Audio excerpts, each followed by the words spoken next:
ஊருக்கு போயிருந்தோம். ஸோ வாதநாராயண இலை இருக்குதா சொன்னாங்க. சரின்னு சொல்லிட்டு அந்த லெமன் தோட்டத்துக்கு பின்னாடி வந்து இந்த வாதநாராயண இலை இருக்குதா சொன்னாங்க. சரின்னு நான் அங்கே பறிக்க தான் போயிருந்தோம். ஆக்சுவலி நம்ம உடம்புல வந்து வாதம், பித்தம், கபம் 3 வந்து கரெக்டாக நிலையில் இருக்கணுமா, அதாவது சமமான நிலையில் இருக்கணுமா. இதில் ஏதாவது ஒன்று கம்மியாக இருந்தால் கூட நம்மளால் வந்து நோய்கள் நம்மளை தாக்கும் அப்படின்னு சொல்கிறாங்க. அந்த காலத்தில் வந்து சுளுக்கு பிடிச்சா இந்த வாதநாராயண இலை எடுத்துகிட்டு ரசம் செஞ்சு சாப்பிடுவாங்களாம், காரக்குழம்பு அந்த மாதிரி. சரி நம்ம வந்து ரசம் செஞ்சு சாப்பிட்லாம் அப்படின்னு சொல்லிட்டு அதை எடுத்துகிட்டு வந்திருந்தேன். ரசமும் அதுக்கப்புறம் நான் ஒரு தொகையிலும் செஞ்சுருந்தேன். ஃபஸ்ட்டு ரசம் பார்க்கலாம். 3 ஸ்பூன் துவரம் பருப்பு எடுத்துக்கோங்க, 2 காஞ்ச மிளகா, அரை ஸ்பூன் வந்து மிளகு, 1 ஸ்பூன் வந்து சீரகம், 3த்தையும் வந்து நல்லா ட்ரை ரோஸ்ட் பண்ணிக்கோங்க ஸ்லோ ஃப்ளேமில். ட்ரை ரோஸ்ட் பண்ண அது வந்து ஸ்மெல் நல்லா வரும், வீட்டையே மணக்கும் அந்த ஸ்மெல்லு. இந்த ஆக்சுவலி நம்ம ரசம் வந்து இது எப்படி இருக்கும், நல்லா இருக்குமா அப்படின்னு சொல்லிட்டு எனக்கு டவுட்டாக இருந்துச்சு. சில பேர் வந்து பச்சையை அரைச்சி வைப்பாங்களாம், நான் வந்து எனக்கு அது பிடிக்கல சொல்லிவிட்டு 1 ஸ்பூன் ஆயில் மட்டும் போட்டுட்டு இந்த வாதநாராயண இலை வந்து நல்லா வந்து ஒரு 2 மினிட்ஸ் மட்டும்தான் ஃப்ரை பண்ணேன் ஸ்லோ ஃப்ளேமில். ஃப்ரை பண்ணிவிட்டு அதையும் இந்த மிளகு சீரகம்லாம் வச்சுருக்கோம் இல்லையா, அதையும் போட்டு நல்லா மிக்சியில் வந்து நைஸாக அரைச்சிக்கிட்டேன். சரி என் ஸ்டைலில் ரசம் வந்து எப்படி செய்கிறது பார்க்கலாம் வாங்க.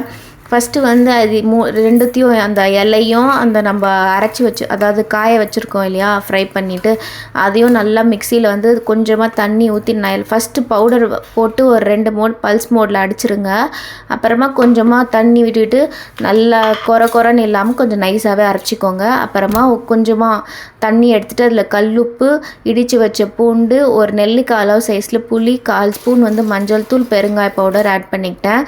அது கூட இந்த அரைச்சி வச்சுருக்கோம் இல்லையா இந்த பேஸ்ட்டையும் சேர்த்து நல்லா வந்து கலக்கிக்கிட்டேன். இன்னும் கொஞ்சம் தண்ணி ஊற்றி அந்த மிக்ஸி ஜாரில் இருக்கிற தண்ணியும் சேர்த்து வந்து நல்லா கலக்கி வச்சுட்டேன். அப்புறம் ஒரு வானிலையில் 1 ஸ்பூன் ஆயில் போட்டுட்டு கடுகு, அதுக்கப்புறம் பார்த்திங்கன்னா சீரகம், இந்த அரைச்சி வச்சுருக்கோம் இல்லை கலக்கி வச்சுருக்கோம்ல அந்த சாறையும் எடுத்து அதில் ஊற்றிட்டு நல்லா ஒரு 2-3 கொதி வந்ததுக்கப்புறம் இறக்கிட்டேன். இது வந்து நல்லா தான் இருந்துச்சு. ஒயிட் ரைஸ்க்கு பெருசாக ஒன்றும் டிஃப்ரென்ஸ்லாம் தெரில, சூப்பராக இருந்துச்சு டேஸ்ட்டு. கண்டிப்பாக நீங்களும் செஞ்சு பாருங்கள். இது வாரத்துக்கு ஒரு நாள் எடுத்துக்கும் போது கான்ஸ்டிபேஷன் பிரச்சனை யாருக்கெல்லாம் இருக்கோ அதெல்லாம் ரிலீஃப் ஆகிடும். ப்ளஸ் கம்ப்ளீட்டாக குடலில் இருக்கிற தேவையில்லாத நச்சுத்தன்மைலாம் ரிலீஃப் ஆகும். அப்புறம் ஸ்கின் பிரச்சனை யாருக்கு இருக்கோ இது கம்ப்ளீட்டாக க்யூர் ஆகும்னு சொல்கிறாங்க.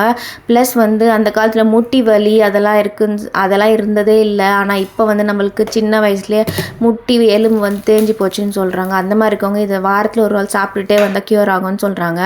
ஃபஸ்ட்டு இப்போ தொகையல் பார்க்குறதுக்கு 2 ஸ்பூன் ஆயில் போட்டுக்கோங்க, 1 ஸ்பூன் தனியா, அரை ஸ்பூன் வந்து கடலப்பருப்பு, அரை ஸ்பூன் உளுத்தம்பருப்பு, அப்புறமா ஒரே ஒரு வெங்காயம், 2 காஞ்ச மிளகா, அப்புறமா வாதநாராயண இலை எல்லாத்தையும் போட்டுட்டு நல்லா ஃப்ரை பண்ணிக்கோங்க. வாதநாராயண இலை போட்டுட்டு ஒரு 2 மினிட்ஸ் மட்டும் ஃப்ரை பண்ணாவே போதும். கொஞ்சம் நெல்லிக்காய் அளவு சைஸில் வந்து புளியும் வச்சு நல்லா ஸ்லோ ஃப்ளேமில் வதக்கிக்கோங்க. எவ்வளோ வதக்குறோமோ ஸ்லோ ஃப்ளேமில் வதக்கும் போது இது வந்து நல்லா டேஸ்ட் கொடுக்குது. ப்ளஸ் வந்து இது எல்லாத்தையும் ஒரு 2 மினிட்ஸ் மட்டும் ஃப்ரை பண்ணாவே போதும். பட் இந்த இலை போடுறதுக்கு முன்னாடி இந்த ஆனியனை மட்டும் நல்லா ஃப்ரை பண்ணிக்கோங்க. அப்போ தான் இந்த பச்சை ஆனியன் ஸ்மெல் இல்லாமல் இருக்கும். இது வந்து இந்த இலை சாப்பிட்றதுனால பார்த்திங்கன்னா சின்ன முட்டி வலியெல்லாம் வந்து இன்ஃப்ளமேஷன் சொல்கிறாங்களே, அதாவது முட்டி வீங்கிடுச்சு அப்படின்றாங்கள, அவங்களுக்குலாம் இது வந்து ரொம்ப நல்லதுன்னு சொல்கிறாங்க. அது எந்த அளவுக்கு நிஜம் எனக்கு கரெக்டாக தெரியல, பட் சொன்னாங்க எங்கள் ஊரில். அதை தான் நான் உங்ககிட்ட ஷேர் பண்ணுறேன். ஒரு பேன் எடுத்துக்கோங்க, அப்புறம் 1 ஸ்பூன் ஆயில் போட்டு கடுகு, உளுத்தம்பருப்பு, கொஞ்சமாக சீரகம், கருவேப்பிலை, பெருங்காயம் போட்டு எல்லாத்தையும் நல்லா தாளித்து அந்த சட்டியில் போட்டு இறக்குனா சூப்பரான வாதநாராயண சட்னி ரெடி. பிடிச்சிருந்தா லைக் பண்ணுங்கள், ஷேர் பண்ணுங்கள், சப்ஸ்கிரைப் பண்ணிக்கோங்க.